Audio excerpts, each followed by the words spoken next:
Injuries are, of course, a part of football, a part of the NFL, but that doesn't make this any less stunning or any less sad.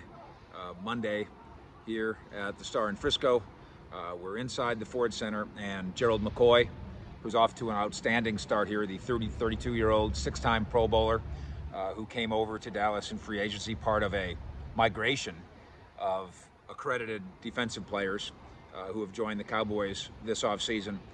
Goes down holding his knee. It was clearly a lower leg injury from the start.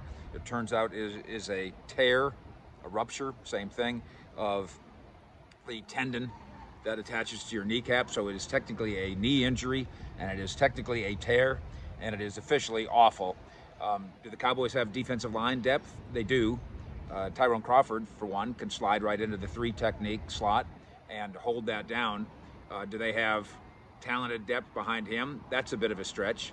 We can throw out some names of guys who you might chase, but most of those are 1 technique guys. Snacks Harrison, a guy with a lot of credentials and a guy who would love to be in Dallas, and in fact lives in Dallas with his lovely family, and might do it in a very affordable way, but that's not necessarily the right position here. So it starts with Tyrone Crawford stepping up. Of course, he's coming off the double hip surgery, and it would be a mistake not to spend a little time on Gerald McCoy and how rough this is at 32. Tyrone Crawford, in fact, went and saw him immediately after the injury, after practice was over, and said, I went and shared our love with him. I have complete faith in our training staff that will get him back better than ever, but that will be next year. This is a season-ending injury. This is a surgery-requiring injury, and this is absolutely awful.